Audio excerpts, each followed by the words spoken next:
안녕하세요. 데이터 분석 특강을 맡게 된 김정중입니다. 여러분과 함께 영상을 통해서 얘기를 나누게 되겠는데요. 편안한 마음으로 같이 얘기 나누는 그런 시간이 되면 좋을 것 같습니다. 오늘 학습할 내용은 크게 네 가지가 있습니다. 하나는 데이터와 정보의 개념을 잘 이해하고 학습하는 시간이 되면 좋을 것 같고요. 두 번째는 데이터베이스 정의와 특징을 이해하는 시간이 되면, 세 번째는 빅데이터 정의 및 활용 방안, 거기에 따르는 폭넓은 사고가 어떤 것인지 함께 얘기를 나누도록 하겠습니다. 네 번째로 데이터 수집과 정제 그리고 품질 활동에 대한 방법을 같이 논의하는 시간을 갖겠습니다.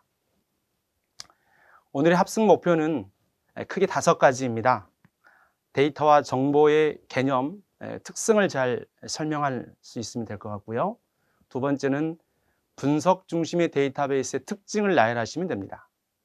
세 번째는 빅데이터 활용 방안을 산업별로 말할 수 있으면 좋을 것 같습니다. 네 번째는 데이터 수집과 정제의 품질 활동에 대한 부분을 여러분께서 나열하시고 업무상으로 사용하는 그런 것들이 될 수 있으면 좋겠습니다. 다섯 번째, 빅데이터 트렌드가 계속적으로 변화가 됩니다. 그런 부분에 따라서 가치 평가의 대상이 달라지기 때문에 데이터 기술에 대한 설명을 충분히 할 수 있는 시간이 될 것 같습니다. 오늘의 주요 용어인데요. 크게 2가지입니다. 하나는 데이터와 데이터베이스. 두 가지에 대해서 잠깐 말씀을 드리고 과목을 시작합니다. 데이터는 수, 영상, 단어 등의 형태로 된 의미 단위이고요. 보통 연구나 조사 등의 바탕이 되는 재료를 의미합니다. 자료를 의미 있게 정리하면 바로 정보가 됩니다. 데이터베이스는 문자, 기호, 음성, 화상, 영상 등 관련된 다수의 컨텐츠를 정보 처리나 정보 통신 기기에 의하여 체계적으로 수집, 축적한, 그리고 다양한 용도의 방법으로 이용할 수 있도록 한 정리한 정보의 집합체입니다. 이러한 데이터와 데이터베이스 용어를 통해서 앞으로 빅데이터와 관련된 얘기들을 풀어나가도록 하겠습니다. 빅데이터 용어는 대용량 데이터를 활용해 작은 용량에 얻을 수 있는 새로운 통찰이나 가치를 추출해내는 일이기도 합니다. 나아가서 데이터를 활용해 시장, 기업 및 시민과 정부의 관계 등 많은 분야에 변화를 가져오는 일이기도 합니다. 데이터 사이언티스트라는 직업이 각광을 받고 있는 시기가 되었습니다. 데이터 사이언스에 관련된 이야기를 잠깐 말씀을 드리겠습니다. 데이터 마이닝과 유사하게 정형, 비정형 형태를 포함한 다양한 데이터로부터 지식과 인사이트를 추출하는데 과학적인 방법론, 프로세스, 알고리즘, 그리고 시스템을 동원하는 융합 분야를 얘기하고 있습니다. 혹시 여러분이 인터넷상에서 다음 용어를 찾아보시게 되면 이 강의가 훨씬 더 재미있는 강의가 될 것으로 생각을 합니다. 먼저는 4차 산업혁명입니다. 1차, 2차, 3차를 지나서 4차 산업혁명이 어떠한 의미로 저에게 다가오는지 검색해 보시기 바랍니다. 두 번째는 빅데이터의 3V와 4V가 있습니다. 앞으로 배우게 내용이 얘기를 하지만 저희가 3가지의 V로 시작하는 용어, 또 4번째가 되는 V 용어를 충분히 검색해 보시기 바랍니다. 다음은 빅데이터의 한 기술로 얘기할 수 있는, 또는 저장장치, 또 저장 기술로 얘기할 수 있는 하둡에 관련된 부분입니다. 하둡과 하둡 파일 시스템을 찾아보시기 바랍니다. 4번째는 어떤 데이터든지 데이터가 수집되어지고 정제되어지고 저장되는 관계가 형성이 되어지는데, 이러한 데이터 형성의 과정을 데이터 이관이라고 합니다. 이관하는 여러 소프트웨어들이 있는데 그 소프트웨어들은 ETL, CDC, EAI, 또 다른 방법들이 동원되고 있습니다. 여러분께서 이러한 4가지 용어들에 대해서 충분히 인터넷상에서 검색해 보시고 어떠한 용어들이 우리에게 가장 필요한 기술들인지 또는 의미인지를 생각해 보시기 바랍니다.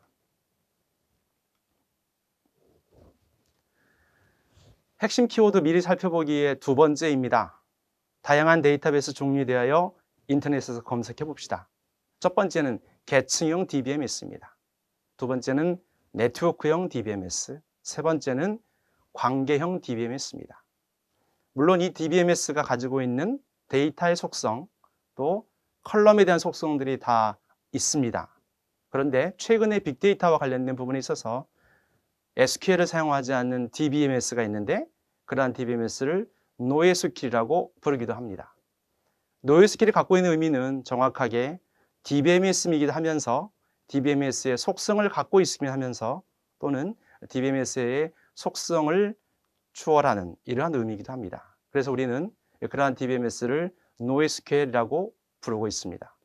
이제 핵심 키워드 두 번째를 알아봤는데요. 다음으로 넘어가겠습니다. 자, 그럼 이 수업을 시작하기 전에 한번 퀴즈를 내보겠습니다. 여러분께서 직접 맞춰보시고 어느 정도의 습득한 능력이 되시는지를 여러분 스스로 테스트해 보시기 바랍니다. 첫 번째입니다. 빅데이터를 수집 저장하는 데이터베이스는 NoSQL DBMS로 구성되어 있다. 맞을까요? 틀릴까요? 네. 빅데이터를 수집 저장하는 데이터베이스는 NoSQL DBMS로 구성되어 있다. 네. 정답을 보겠습니다. 정답은 틀린 겁니다. 빅데이터를 수집 저장하는 데이터베이스는 관계형 DBMS와 NoSQL DBMS 모두를 사용하고 있습니다. 빅데이터를 수집 저장하는 데이터베이스가 조금 전에 말씀드린 관계형 DBMS 그리고 NoSQL DBMS를 모두 사용하고 있습니다. 그러면 다음 문제를 함께 풀어보도록 하겠습니다. 두 번째 문제입니다. 빅데이터의 3V는 볼륨, 버라이어티, 벨로시티를 의미한다. 다시 한번 말씀드리겠습니다. 빅데이터의 3V는 규모를 나타내는 볼륨, 형태를 나타내는 버라이어티, 속도를 나타내는 벨로시티를 의미한다. 정답일까요? 네, 확인하겠습니다. 맞습니다. 빅데이터의 3V는 규모와 형태와 속도를 나타내는 V로 시작하는 단어들을 의미하고 있습니다. 최근에 4V를 추가할 때 value를 나타내는 가치, 또 veracity라고 부르는 정확성, 여섯 번째, 시각화라고 하는 비주얼리제이션을 표현하기도 합니다. 이렇게 빅데이터의 속성과 특징을 나타내는 V의 단어가 큰 의미로 다가오는 것은 V를 통해서 더욱더 많은 value를 창출하고 싶은 우리의 생각이기도 합니다. 그러면 다음 세 번째 문제를 함께 보시겠습니다. 데이터 사이언스의 핵심 구성 요소는 분석, 데이터베이스, 비즈니스, 분석 컨설팅을 포함한다. 어떤가요? 데이터 사이언스의 핵심 구성 요소는 첫 번째 분석, 두 번째 데이터베이스, 세 번째 비즈니스 분석 컨설팅을 포함한다. 맞는 것 같기도 하면서 약간 어색한 느낌이 들기도 합니다. 여러분 생각이 어떠신가요? 맞을까요? 그렇지 않을까요? 네. 그러면 정답을 확인해 보겠습니다. 네. 답이 좀 잘못되어 있죠? 데이터 사이언스의 핵심 구성료는 분석과 데이터베이스가 아니라 IT, 프로그래밍과 데이터 엔지니어링, DBMS를 포괄한 의미를 갖습니다. 그리고 세 번째가 비즈니스 분석 컨설팅을 포함합니다. DBMS 위에도 다루엘 IT 영역에 다양한 기술들과 영역이 있다는 사실을 꼭 기억하시기 바랍니다. 저희가 키워드를 살펴봤고요. 또 주요한 용어에 대해서 검색을 해보았고 퀴즈를 잠깐 풀어보았습니다. 이제 빅데이터의 이해와 트렌드에 관련된 부분을 시작하려고 하는데 준비가 됐을 걸로 생각을 합니다. 첫 번째 데이터와 정보의 이해에 대한 설명을 드리고요. 두 번째는 수집한 데이터에 대한 데이터, 또 그것들을 충분히 데이터베이스나 분석이 필요한 만큼에 대한 정제와 품질 활동은 어떻게 이루어지는 것인지, 세 번째는 최근의 빅데이터 트렌드는 우리의 데이터 이해와 관계에 있어서 어떠한 의미를 갖고 있는지 살펴보도록 하겠습니다. 데이터가 무엇인가요? 아주 기본적인 질문을 할 때 우리는 데이터에 대한 얘기를 하지 못할 때가 가끔 있습니다. 1646년 영국 문헌에 처음 등장을 했는데요. 라틴어로 neo라고 하는, 주다라고 하는 단어의 과거분 사용으로 의미가 되어져 있습니다. 데이터는 과거의 관념적이고 추상적인 개념에서 기술적이고 사실적인 의미로 변화가 되어 있고요. 데이터는 추론과 추정의 근거를 이루는 팩트이기도 합니다. 프로그래밍상에 들어있는 데이터는 다른 객체와의 상호관계 속에서 가치를 갖는 것을 의미합니다. 이렇듯이 여러 가지 데이터의 의미가 우리에게 들어와 있는데 이 데이터가 보다 넓은 의미로 확장되어 있는 것들이 꽤 있습니다. 이제 데이터 유형에 대해서 살펴보겠습니다. 데이터는 크게 두 가지 유형을 갖고 있습니다. 하나는 정성적 데이터, 두 번째는 정량적 데이터라고 얘기할 수 있습니다. 정성적인 데이터는 언어나 문자 등을 의미하고 있고요. 누가 닮았을까요? 라고 하는 닮은 얼굴을 구분한다든지 이렇기 때문에 저장이나 검색에 또는 분석에 많은 시간과 비용이 소요될 수 있습니다.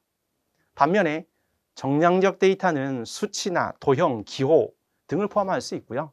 우리가 키, 나이, 인구수나 생산성 지표 같이 정형화된 데이터로 되어 있기 때문에 통계 분석에 아주 용이합니다.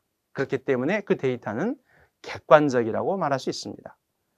주관적 데이터와 객관적 데이터가 어우러져 있는데 이러한 데이터들을 한꺼번에 분석해낼 수 있는 역량이 우리에게 필요한 시대가 되었습니다.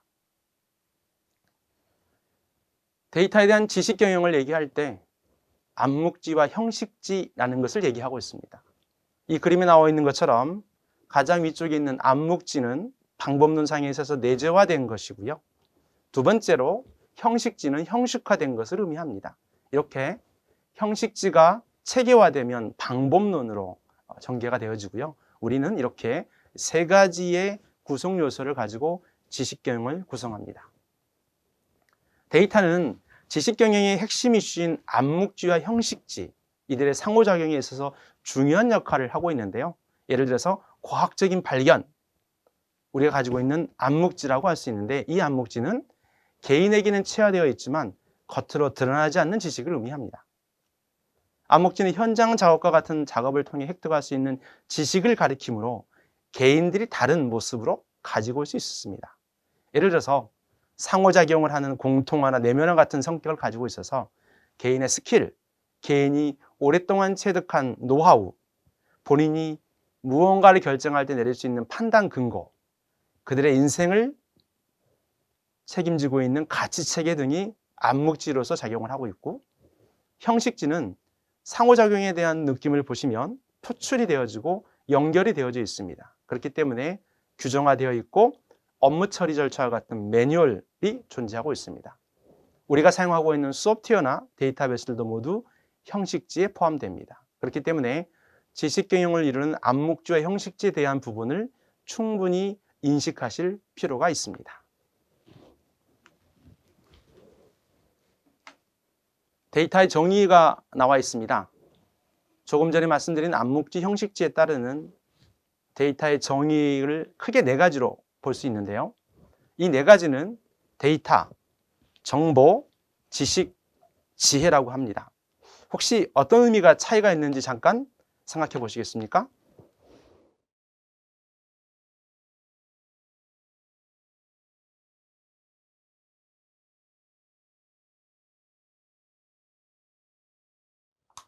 네, 데이터는 개별 자체로는 그렇게 의미가 있는 것 같지 않은데 객관적인 사실을 나타내고 있습니다. 정보는 데이터의 가공 처리와 데이터 간 연관관계 속에서 의미가 도출된 것을 나타냅니다. 지식은 이러한 데이터를 통해 나타난 다양한 정보를 구조화해서 개인적인 경험을 결합시킨 고유의 지식을 의미하고 있는데요. 본인이 가지고 있는 내재화된 것을 특징으로 하고 있습니다. 네 번째 지혜는 지식의 축적과 더불어서 아이디어가 결합된 창의적인 산물입니다. 그렇기 때문에 이 네 가지의 차이점들을 분명히 인식하는 것이 빅데이터 이해의 큰 요소가 되어지기도 합니다. 지금까지 데이터와 관련된 용어들을 살펴봤습니다. 이제는 그 데이터를 담고 있는 그릇이라고 할 수 있는 데이터베이스에 대한 얘기를 진행합니다. 데이터베이스는 문자, 기호, 음성, 화성 영상 등 상호 관련된 다수의 컨텐츠를 정보 처리나 정보 통신 기기에 의하여 체계적으로 수집하고 축적하면서 다양한 용도와 방법으로 이용할 수 있도록 정리한 정보의 집합체라고 말씀드릴 수 있습니다. 저희가 조금 전에 말씀드린 바와 같이 DBMS는 여러 가지 종류가 있죠. 그 종류에 따라서 관계형 DBMS는 서로 같은 컬럼들, 서로 같은 속성들 간의 관계를 규정하면서 그 관계를 통해서 데이터를 손쉽게 저장하고 표현하는 그런 능력을 가지고 있습니다. 최근에 가지고 있는 NoSQL은 그러한 DBMS를 뛰어넘어서 문자 형태, 또 다른 형태의 DBMS 속성을 가지고 있는데요. 앞으로 살펴보도록 하겠습니다. DBMS는 크게 네 가지 특징을 가지고 있습니다. 하나는 실시간 접근성, 두 번째는 지속적인 변화, 세 번째는 동시 공유, 네 번째는 내용을 참조하는 얘기입니다. 실시간 접근성은 다수의 사용자 또는 프로그램이 요구할 때 바로 응답하거나 처리할 수 있는 상태를 의미합니다. 두 번째는 데이터가 삽입되고 수정되고 삭제할 때 가장 최신의 내용을 유지하는 기능을 얘기합니다. 그런 부분을 지속적인 변화라고 하고요. 세 번째는 같은 데이터를 동시에 사용하고자 하는 그러한 의도가 있을 때 그 데이터를 유지하는 기술이 필요한데 이러한 데이터를 이용할 수 있는 특별히 저희가 그러한 데이터의 속성들을 트랜잭션, 락 메커니즘이라고 하는데요. 동시 공유하는 특징을 가지고 있습니다. 네 번째는 주소나 특정 위치가 아니라 데이터의 내용을 참조할 수 있도록 하는 특징을 가지고 있습니다. 이렇게 DBMS의 특징이 있는데요. 또 다른 의미로는 통합된 데이터, 저장된 데이터, 공용 데이터, 지속적인 변경 데이터를 의미하기도 합니다. 혹시 화면에 있는 내용에 DBMS의 자료 구조가 나오는데 한번 읽어봐 주시겠습니까?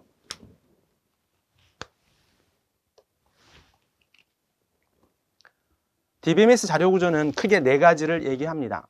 악글자를 따서 XID라고 부르기도 합니다. ACID, 원자성, 일관성, 격리성, 내구성인데요. DBMS가 DB에 저장이 되어지고 DBMS에서 관리되어지고 그 데이터를 접근하고 공유할 때 이러한 네 가지 원칙을 가지고 있어야 된다라는 규정들이 있습니다. 이러한 특징들을 갖고 있는데요. DBMS 특징은 이렇게 네 가지 구성을 다 가지고 있는데 NoSQL로 가게 되면서 약간은 다른 형태의 구성도 맛볼 수가 있습니다. DBMS는 크게 두 가지의 다른 형태를 띠고 있습니다. 하나는 OLTP, 또 다른 하나는 OLAP라고 부르기도 합니다. OLTP와 다르게 OLAP은 어널리틱이라는 용어가 들어가는데 이 용어는 분석적이다라는 의미를 갖고 있습니다. 최근에 데이터가 유지되어지고 트랜잭션 처리하는 부분이 아니라 이 데이터를 활용하는 것들이 늘어나고 있는데 이런 관점에서 OLAP DBMS는 아주 많이 우리의 시스템 안으로 들어와 있습니다. 저도 OLAP과 관련된 DBMS를 가지고 업무 분석을 진행하고 그것들을 통해서 충분히 많은 결과들을 도출해낼 수 있는데 최근에 OLAP을 통해서 하고 있는 데이터의 단위가 무려 10억 건, 100억 건, 1000억 건, 1조 건을 넘어가는 것들이 존재합니다. 그렇기 때문에 지금까지 가지고 있는 트랜잭션 레벨의 데이터가 아니라 분석용 데이터베이스 OLAP DBMS는 오랜 기간 저장뿐만 아니라 비정기적이며 읽기를 할 수 있는 형태의 데이터 수테라바이트에서 다루고 있는 수백 테라 또는 1페타 이상의 데이터를 다루는 DBMS도 존재합니다. 대부분의 데이터는 현재 데이터뿐만 아니라 요약되거나 또는 클러스터 형태로 데이터를 관리하는 곳도 있으며 그 데이터를 통해서 많은 데이터를 한꺼번에 처리할 수 있는 기법들도 늘어나고 있습니다. 트랜잭션 중심이 OLTP의 성격이라고 한다면 올랩은 주제 중심으로 이루어져 있고요. 데이터 액세스 빈도는 그렇게 많지 않지만 언제든지 데이터를 분석하기에 충분한 그러한 활동들을 진행하고 있습니다. 혹시 여러분이 OLTP와 올랩에 관련된 내용들을 들으신다면 앞으로는 OLTP보다는 올랩에 관련된 데이터베이스의 속성들이 빅데이터를 이해하는 데 가장 유용한 성격이 될 수 있습니다.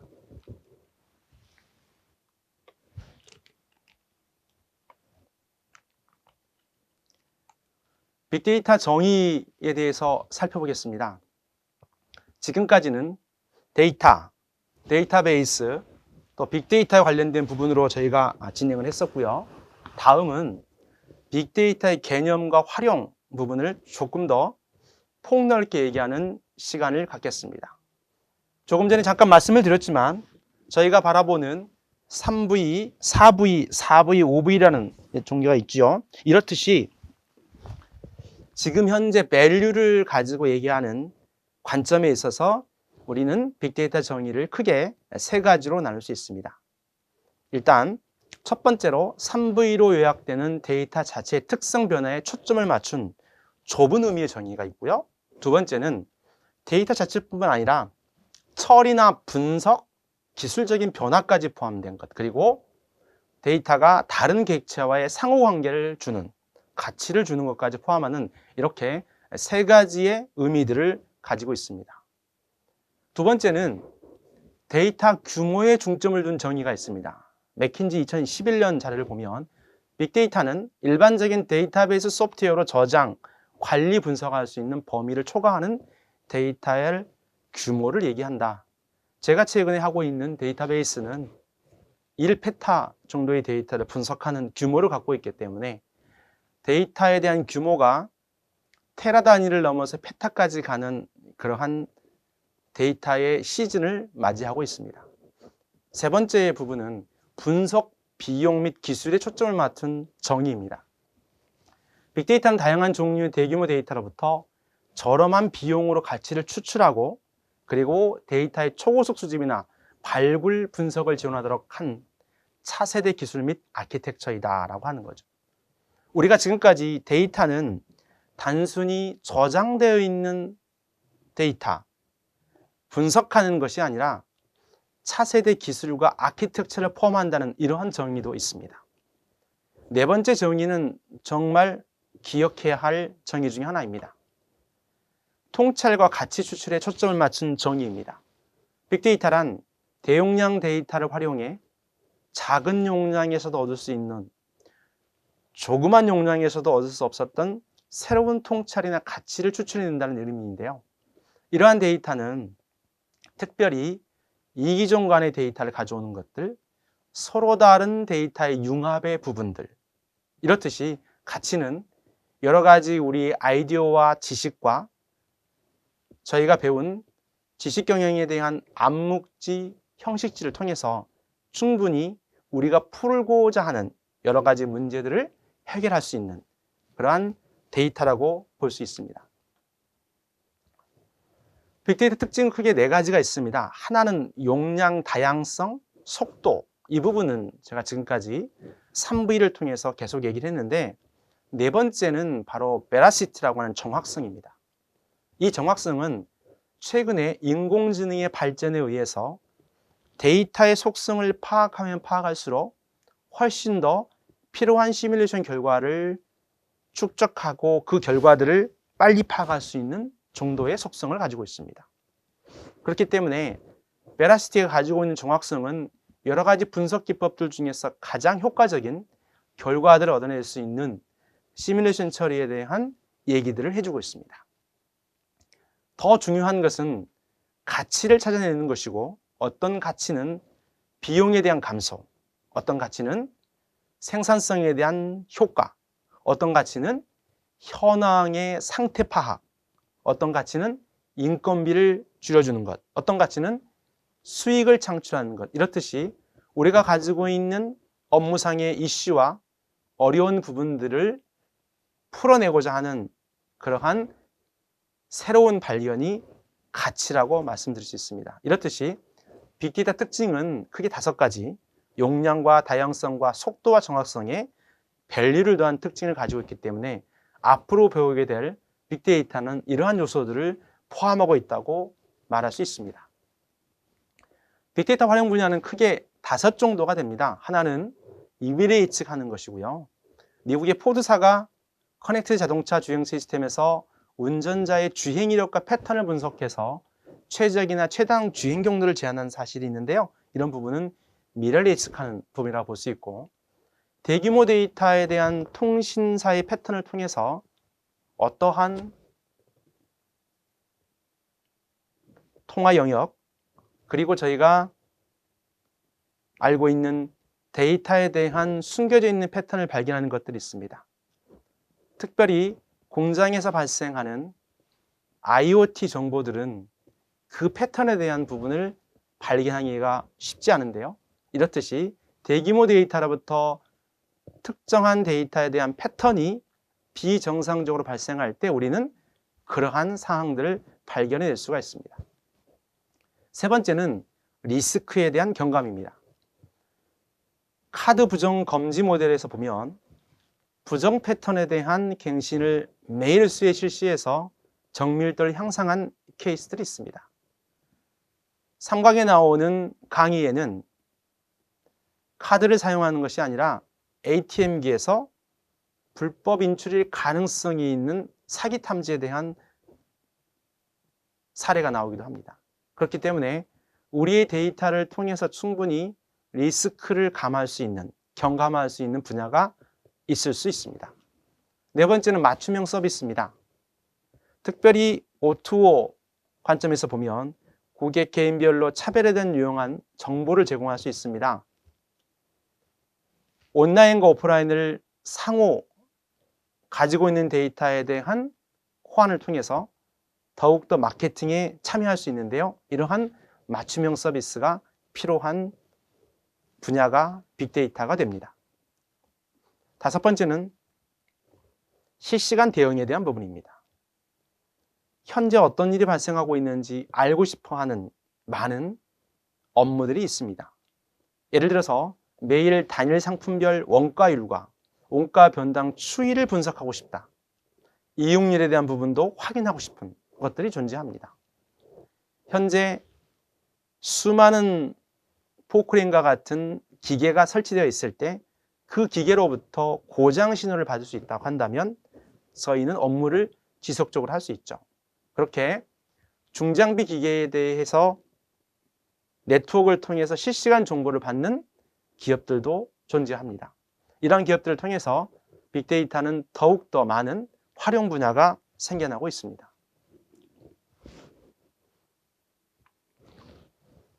금융서비스, 소매업, 제조업, 헬스케어, 병원뿐만 아니라 에너지와 커뮤니케이션, 서비스, 정부, 온라인 모든 사업에 들어있는데요. 가장 유력할 점은 성과 관리라는 점입니다.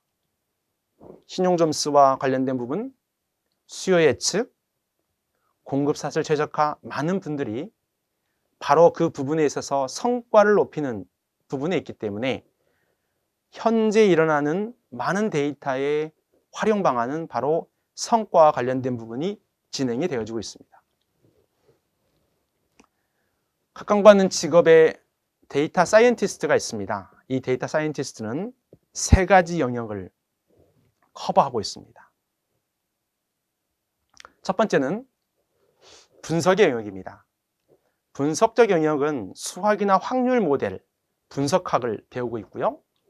거기에 따라서 인공지능의 기본이 되는 머신러닝과 딥러닝, 필요할 경우에 패턴 인식과 학습에 대한 부분들을 진행을 하고 모델링과 같은 고난이도의 분석 영역을 다루고 있습니다.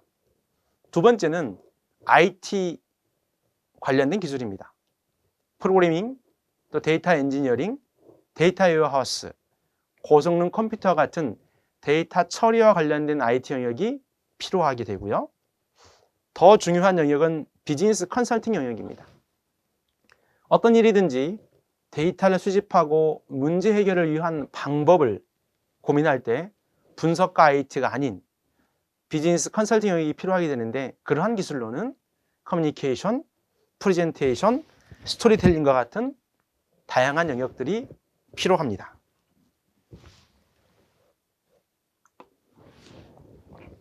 혹시 여러분들이 데이터 사이언티스트와 관련된 직업을 갖고 싶어 한다면 다음 4가지 항목에 귀를 기울이실 필요가 있습니다. 첫 번째는 열린 마음입니다. 두 번째는 자신의 직업의 목적의식을 갖는 거고요. 세 번째는 네트워크를 형성하는 겁니다. 네 번째는 최신 기술을 습득합니다. 열린 마음이 없이 새로운 기술과 새로운 트렌드에 맞춰서 받아들일 자세가 없게 되고요. 본인이 갖고 있는 직업의 목적의식을 반드시 갖고 있어야 더 많은 시간들, 더 많은 방법들을 찾아내는 아이디어가 샘솟습니다. 본인이 혼자 일할 수 없기 때문에 여러 네트워크를 통해서 부족한 부분을 커버리지하고 팀워크를 통해서 서로 다른 분야에 대한 인식을 함께하는 이런 부분들이 가장 필요한 요소라고 말씀을 드릴 수 있습니다. 이제 저희가 데이터와 정보 이해를 진행을 했고요. 두 번째는 데이터의 수집, 정제, 품질 활동에 대한 얘기를 진행하겠습니다. 먼저 빅데이터 처리 과정은 데이터 소스, 수집 단계, 저장과 처리 단계를 거쳐서 그 결과를 분석해내는 단계가 지나면 비주얼라이제이션이라고 하는 표현 단계까지 이르게 됩니다. 이러한 표현 단계를 통해서 우리는 의사결정을 하거나 비교 분석을 하거나 가지고 있는 문제점들을 확인할 수 있는 단계까지 이를 수 있습니다. 이렇듯이 빅데이터 처리 과정은 크게 데이터에 대한 수집과 저장과 처리, 후단에서 발생하는 분석과 표현, 이러한 2가지 큰 흐름으로 말씀을 드릴 수가 있습니다. 왼쪽에 있는 영역에 내용들을 잠깐 살펴보시면 알고 있는 단어들도 있고요. 모르고 있는 단어들도 있고 여러 용어들이 나옵니다. 그런데 서두르지 않으셔도 됩니다. 왜냐하면 이제 우리가 이러한 과정들을 하나부터 배워나가기 때문입니다. 먼저 데이터 생성에 관련된 부분은 내부 데이터와 외부 데이터가 있고요. 수집하는 방법으로는 검색 엔진에서 로봇으로 자동으로 가져오는 크롤링이라는 방법이 있습니다. 데이터와 데이터 간의 상호 전송하는 기법을 사용하는 ETL 또는 ELT, 데이터 로그를 가져다가 SQL 트랜잭션을 발생시키는 CDC이라는 것이 존재합니다. 데이터베이스를 저장하는 데이터베이스는 DBMS는 RDBMS 외에도 NoSQL DBMS가 있습니다. 이 NoSQL DBMS는 크게 데이터를 대량으로 저장하고 분석하는 데 효과적이라고 하는 얘기들을 종종 듣고 있습니다. 스토리지와 서버는 여러분이 다 아시는 저장 장치이고요. 처리 부분에는 데이터를 추출해서 상호 연관관계를 통해서 데이터를 추출하고 그 결과를 전달하는 맵리듀스라는 기술이 있고, 실제 동시에 데이터가 처리되도록 하는 이 프로세싱 기술들이 존재합니다. 이러한 기술들은 다중 처리라는 것을 통해서 멀티 CPU나 멀티 채널, 그리고 멀티 시스템, 멀티 트랜잭션과 같은 처리의 다양한 방법들을 통해서 데이터를 결과적으로 변경하는 일들을 하고 있습니다. 최근에 자연어 처리에 대한 부분이 높아지는데요. 그 이유는 우리가 수집하는 단어들이 일반적인 문자도 존재하지만 스피커를 통해서 나오는 또는 그러한 스피커 결과에 따라서 그 데이터를 모아서 답변을 주는 인공지능 스피커 등이 나오기 때문입니다. 이러한 자연어 처리가 중요한 결과가 됐고요. 최근에 바둑 프로그램들을 통해서 저희가 인공지능이 포함된 그러한 경과들을 보셨는데요. 그러한 경과를 보면서 기계학습에 대한 데이터 패턴을 발견하는 걸 보셨습니다. 가시와 획득은 어떻게 하면 우리 사람이 또는 그것을 다루는 팀이 그림이나 표를 통해서 그래픽으로 표현하는 것이 훨씬 더 시각적으로 두드러지면서 의사결정할 수 있는 바탕이 되어지기 때문에 표현이라는 과정을 거치게 되어집니다. 어떻습니까? 빅데이터를 처리하는 과정이 너무 어려운가요? 아니면 이러한 과정들을 이미 하고 계신가요? 이렇듯이 데이터를 하나 만들어서 그 데이터를 사용하기까지 수많은 과정들이 있는데 이러한 과정들에 대해서 하나씩 이해하고 그 결과를 바라보는 시간들이 될 것 같습니다. 그러면 데이터를 수집하는 그리고 정제하는 활동에 대한 부분을 크게 세 가지를 보면 데이터를 수집하고 전송하는 그러한 기능이 있고요. 정제하고 변경하는 기능들이 있습니다. 세 번째는 정제와 변경 이후에 정확도를 체크하고 품질 관리를 하는 부분들이 있습니다. 이렇듯이 각각의 다른 기능들을 통해서 우리는 그 데이터가 정확하고 효과적으로 사용할 수 있도록 준비가 되어지는데 이러한 소프트웨어들이 전부 데이터에 대한 기반으로 이루어져 있습니다. 최근에 저장 기술은 크게 분산 파일 시스템이라는 용어를 쓰고 있습니다.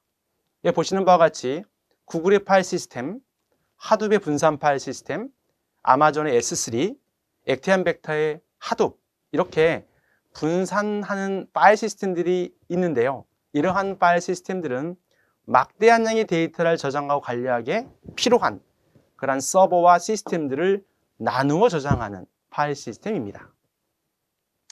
여러 번 얘기가 나왔는데 노이즈스케일도 저장 기술 중에 하나입니다. 혹시 이름이 기억나시나요?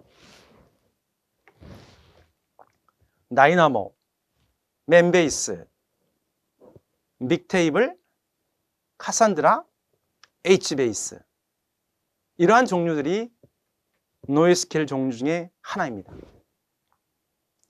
가장 많이 쓰고 있는 B디스크 기반 DBMS로는 SMP 구성의 RDBMS인 액티암벡터, 분산 메일 메모리 기반의 RDBMS인 SFP1, 볼트DB, 플래시 메모리 기반 DBMS인 오라클 스캇 플래시 캐시 같은 이러한 종류들이 있습니다. 이러한 종류들은 데이터를 분석하기에 적당한 장소를 가지고 있을 뿐만 아니라 네트워크와 시스템, 그 안에 있는 관리 요소를 포함하고 있습니다. 빅데이터를 처리하는 기술은 크게 두 가지가 있는데요. 하나는 일괄 처리가 있고 두 번째는 실시간 처리가 있습니다. 일괄 처리 기술은 거대한 양의 데이터를 빨리 처리하기 위한 여러 가지 방법론을 가지고 있는데 이러한 대표적인 것들이 맵리듀스라고 얘기를 하고 있습니다. 물론 이 데이터를 처리하는 SQL 랭귀지 또는 자바와 같은 일반 프로그램들이 존재하긴 하지만 데이터가 쌓인 그 건들 하나하나의 결과를 정리하고 그것들에 대한 분산 병렬 처리하는 부분들은 훨씬 더 복잡한 내용들을 갖고 있습니다. 최근의 분석은 실시간으로 처리하는 기술이 늘어나고 있습니다. 이러한 실시간 처리들은 스트림즈라든지 스톰, S4 같은 종류들이 들어있고요. 이 데이터를 실시간으로 제공하면서 실시간으로 처리하는 기술들을 충분히 발휘하고 있습니다.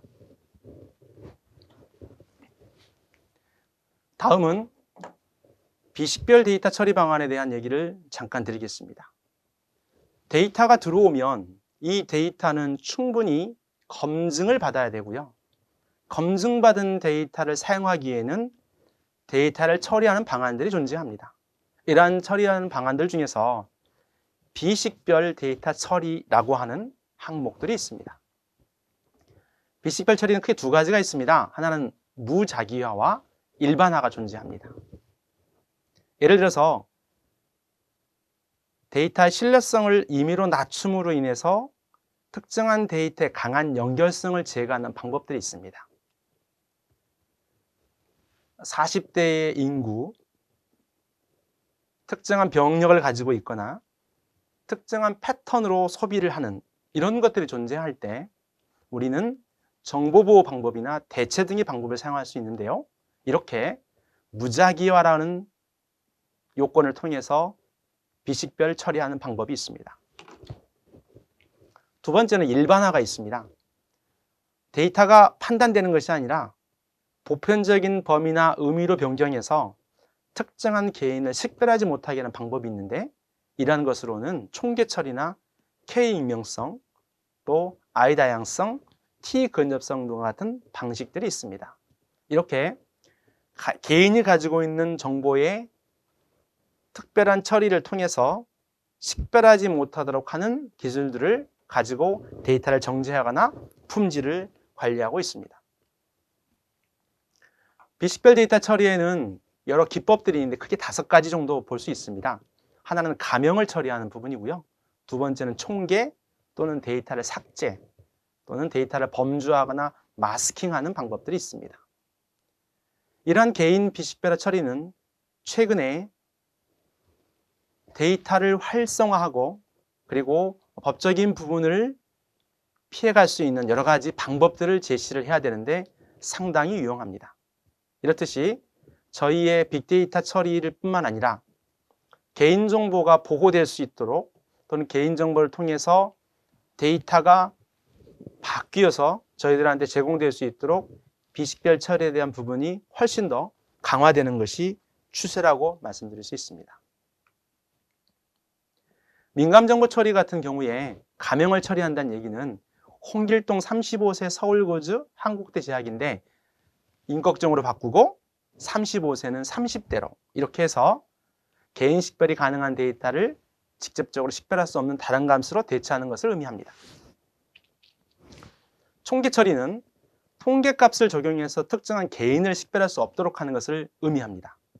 예를 들어서 임꺽정이 180cm고 홍길동이 170cm라고 한다면 이제 소장농 농부키 합은 몇 cm다, 평균 키는 얼마다 라고 해서 총계를 처리한 다음에 대표값을 갖는 걸 의미합니다. 데이터를 삭제하는 처리 기법은 개인 식별이 가능한 데이터만 삭제하는 겁니다. 예를 들어서 90으로 시작하는 주민등록번호는 90년대, 1로 시작하는 것은 남자 이렇게 처리하는 걸 의미합니다. 데이터 범주화는 특정한 정보를 해당 그룹의 대표값으로 바꾸는 건데요. 일단은 구간값으로 변하는 것들이 있습니다. 홍길동 씨가 35세라고 한다면 홍 씨라고 바꾸고요. 그리고 35세의 범위를 줘서 30에서 40세라고 하는 구간값을 주는 것을 의미합니다. 데이터 마스킹은 데이터의 전부나 일부를 대체하는 걸 의미합니다. 그래서 홍길동 35세 서울이면 홍 동그라미 동그라미 이렇게 해서 특정한 명칭을 바꿔가는 것을 얘기합니다. 이렇듯이 민감정보 처리에 대한 부분들이 개인정보에 대한 이슈 때문에 훨씬 더 강화되는 것이 빅데이터의 최근의 트렌드라고 말씀드릴 수 있습니다. 데이터를 수집하고 정제하고 품질 관리하는 부분은 크게 2가지 프로세스를 따릅니다. 첫 번째는 데이터를 가공하고 처리하는 목적이 있고요. 두 번째는 가공하고 그 결과 프로세스를 지켜나간 것들이 있습니다. 화면에 보시는 바와 같이 데이터의 가공 시나리오, 또 데이터를 수집하고 정제하는 부분, 그 갖고 있는 데이터를 다시 가공해서 검증 제공하는 과정들이 충분히 복잡하게 나와 있습니다. 작을 때는 10단계, 더 복잡할 때는 수십 단계까지 넓혀갈 수 있는데요. 가장 큰 목표는 기본을 가공하고 데이터가 많아질 때 또는 서로 다른 데이터가 들어올 때 복합으로 가공하는 이런 것들이 필요한데 이 2가지 부분들을 항상 프로세서하는 게 중요합니다. 왜냐하면 언제 이 데이터가 우리에게 계속적으로 주어질지 주어진 데이터를 충분히 활용할 수 있는 방안으로 범주화 처리나 마스킹이 되어 있는지 필요하기 때문에 기본과 복합을 계속적으로 반복해서 관리하는 것이 필요합니다. 지금까지 데이터 관련된 부분과 데이터의 수집과 정제에 대해서 충분히 살펴봤습니다. 이제는 빅데이터 트렌드와 빅데이터 발전 배경에 대한 얘기를 나누려고 합니다. 4차 산업혁명이 일어나게 되면서 디지털의 주요 기술은 빅데이터, 인공지능, IoT 진행하고 있는데요.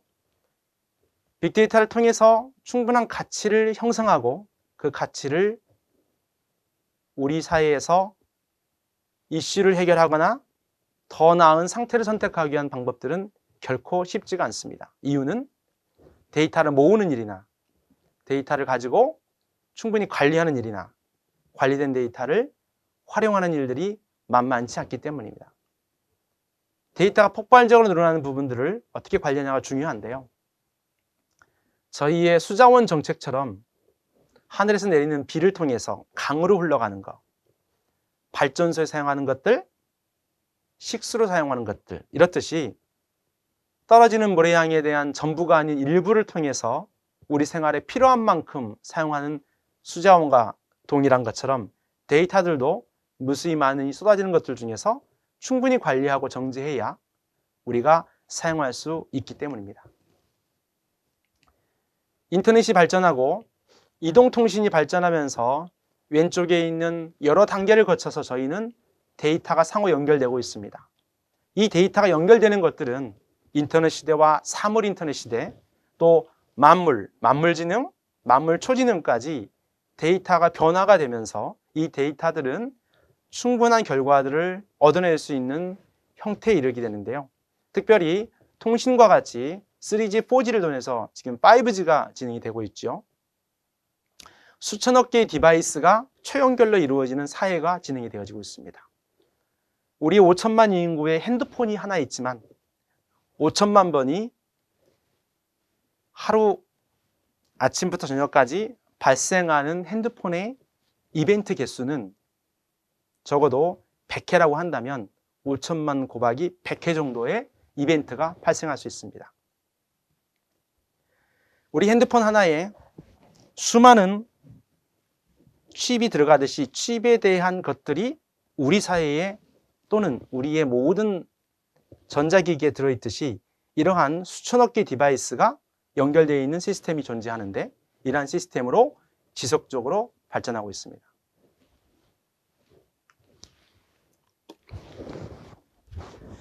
빅데이터의 분야의 가치평가는 인터넷이나 모바일 기기, 센서 등에 수집된 방대한 양의 데이터를 계속적으로 찾아내는 정보와 기술을 의미합니다.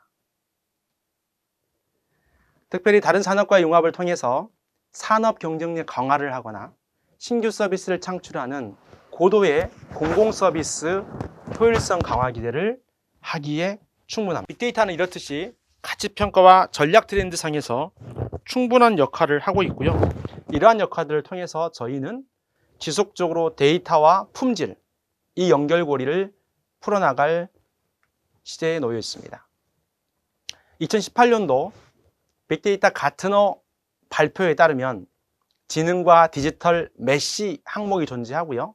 이 부분들은 특별히 인공지능과 디지털 트윈, 또 블록체인과 같은 기술들이 존재하면서 이 기술들을 엮는 새로운 기술들을 파생시키고 있습니다. 2019년도의 지능 디지털 메쉬를 잠깐 보시면 우리가 디지털 트윈, 자율권을 가진 엣지, 몰입경험과 같이 지능과 분석에 관련된 부분으로 충분히 발전하고 있기 때문에 우리의 기술들이 어떻게 전략적으로 평가받을 수 있는 것은 지능과 분석을 충분히 활용하는 그러한 체계를 가질 필요가 있습니다. 그러면 혹시 여러분은 어떤 데이터를 가지고 있는지 서로 얘기를 해보는 시간 가지면 좋겠습니다. 우리 회사는 어떤 종류의 데이터를 소유하고 있는지 잠깐 얘기를 나눠보시기 바랍니다.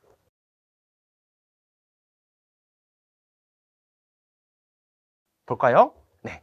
저희는 암묵지와 형식지 그리고 데이터와 정보로 이루어진 지식체계를 가지고 있습니다. 기업이 가지고 있는 암묵지와 형식지가 존재하는데요. 내가 가지고 있는 가치체계는 암묵지에 들어가는 거고, 업무의 매뉴얼과 프로그래밍 등은 형식지에 저장되고 있습니다. 일부는 데이터로서 가치가 있는 반면에 일부는 정보로서 지식으로 갖고 있기 때문에 우리 기업이 가지고 있는 또는 우리 학교가 가지고 있는, 여러분이 가지고 있는 데이터가 어떤 형태로 되어 있는지, 그것들이 지식경영의 수단으로 사용하고 있는지 살펴보시기 바랍니다. 그러면 세 가지 문제를 한번 알아맞혀 보시기 바랍니다. 첫 번째, 다음 중 데이터베이스 종류에 해당하지 않는 것은 무엇일까요? 첫 번째, 다음 중 데이터베이스의 종류에 해당하지 않는 것은 무엇일까요? 1. 관계형 DBMS 2. 노이에스QL DBMS 3. 네트워크형 DBMS 4. 파일형 DBMS. 데이터베이스의 종류에 해당하지 않는 것은 무엇일까요? 네, 정답을 확인하겠습니다. 네, 4번입니다. 이 파일형이 아니라 계층형 DBMS라고 합니다. 파일형 DBMS는 있지 않습니다. 그럼 두 번째 문제로 넘어가겠습니다. 데이터를 통해 도출된 다양한 정보를 구조화하여 유의미한 정보를 분류하고 개인적인 경험을 결합시켜 고유의 지식으로 내재된 것을 무엇이라고 할까요? 네. 우연히도 정답이 함께 포함이 되어 있죠? 확인하겠습니다. 지식이라고 합니다. 지식은 바로 유의미한 정보를 분류하고 개인적인 경험을 결합시켜 개인이 가지고 있는 내재화된 것을 의미하고 있습니다. 우리가 갖고 있는 네 가지가 있죠. 하나는 데이터, 두 번째는 정보, 세 번째는 지식, 그리고 그 다음에 이루어지는 지혜. 이런 네 단계를 통해서 지식 경영을 통해서 어떠한 형태의 것들을 우리 기업이나 우리 조직이 가지고 있는지 곰곰이 생각해 보시기 바랍니다. 세 번째 문제입니다. OX 문제인데요. 정성적 데이터는 비정형 데이터로 주관적 내용이며 통계 분석이 용이하다. 다시 읽어드리겠습니다. 정성적 데이터는 비정형 데이터로 주관적 내용이며 통계 분석이 용이하다. 어떠신가요? 정성적 데이터는 통계 분석이 어렵죠. 네. 그렇기 때문에 용이하지 않습니다. 정답을 확인하시면 통계 분석이 어려움을 겪습니다.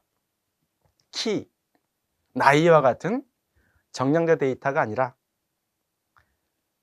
일부 데이터는 정성적으로 들어있기 때문에 통계 분석에 있어서 상당한 시간과 비용이 포함될 수 있습니다. 이렇듯이 정량적 데이터와 정성적 데이터가 함께 들어있는 빅데이터의 분석은 우리에게 더 많은 지식과 더 많은 체계, 더 많은 시간과 비용들을 소요할 수 있기 때문에 이러한 두 가지 특성들을 통해서 우리는 데이터의 분석 업무를 추진해야 할 필요가 있습니다. 그러면 학습 정리 두 가지를 하고 첫 번째 강의를 마치도록 하겠습니다. 첫 번째, 데이터의 정의입니다. 1646년 영국 문헌에 처음으로 등장했으며 라틴어인 데어의 과거분사형으로 주어진 것이 그 의미입니다.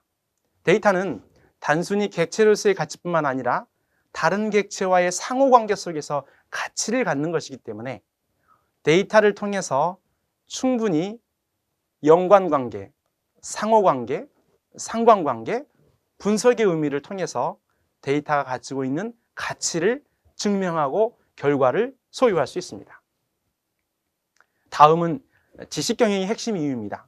왜 우리는 데이터와 암묵지, 형식지를 통해서 서로 중요한 역할을 하는 지식경영 체계를 가지고 있을까요?